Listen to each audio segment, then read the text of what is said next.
All right, we're here with Elyria head coach Matt Wilson. And Matt, this year you take over a program that was 1-9, and then you were previously the defensive coordinator at Berea Mid Park. Correct. Just kind of talk about the transition from Berea Mid Park to Elyria being the head coach, and kind of talk about what's been the message so far to these guys. Yeah, so the biggest difference, I think, coming over, well, obviously there's a lot more responsibilities as the head coach than there is as the defensive coordinator. You know, you have to deal with parents, you got to deal with both sides of the ball, you got to deal with administration, busing, all that kind of stuff that I didn't have to really worry too much about over at Berea Mid Park. But the other thing is, Berea was kind of in this spot about 5 years ago, kind of a developing program, and you know, we've had a great turnout at our middle school level, our freshman level, and these guys are coming to work every single day. So the message is just trying to get them to be as consistent as possible.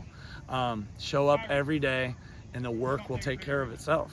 We have a lot of good kids on this team. We have a lot of kids that play really, really hard. We have a lot of kids with a lot of talent.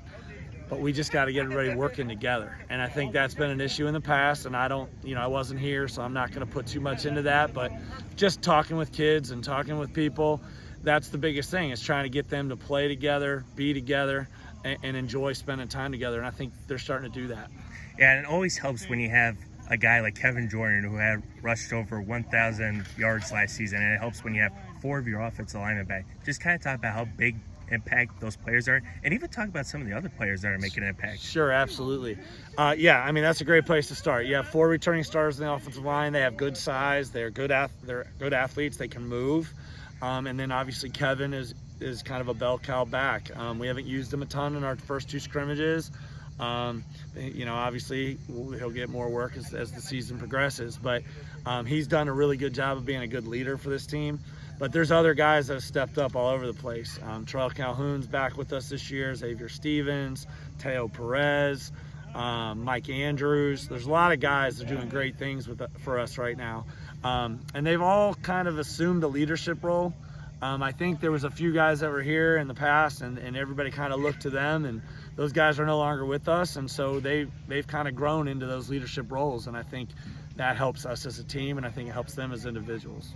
Yeah, this year, Coach, you'll be going to your first year in the SWC, which is a meat grinder every week. Just kind of talk about how it helps when you have some of the experienced players that know the conference, and especially Sure. you being the previous defensive coordinator. Sure. Well, I mean, it helps that I have familiarity with most of the teams. I think coaching staffs have pretty much stayed the same, with one exception.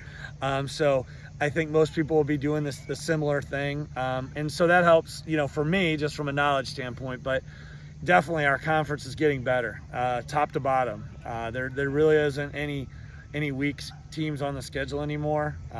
All the teams have kind of tightened up the race, and so we're going to have to play really well to win games in our conference and to compete with some of those teams.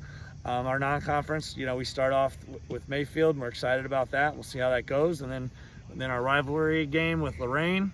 And then we play Akron East, and then, like you said, then we open up with Avon. So we're going to get a test right at the beginning of SWC season. So great conference, great coaching. We're going to have to improve from what we did today to get to that point. And then do you feel like these guys have a lot of chip on their shoulder, despite the fact that they went 1-9 last year? I think there's a lot of kids on this team that want to prove that last year wasn't real. It wasn't who they really are. They want to be different. They want to be better. And I've seen that in their attendance, in their work ethic, in their energy. They're doing a great job with that stuff. So, we'll see. Hopefully it pays off for them. I'm going to work really hard to make it pay off for them, and they got to work really hard to pay it off for themselves.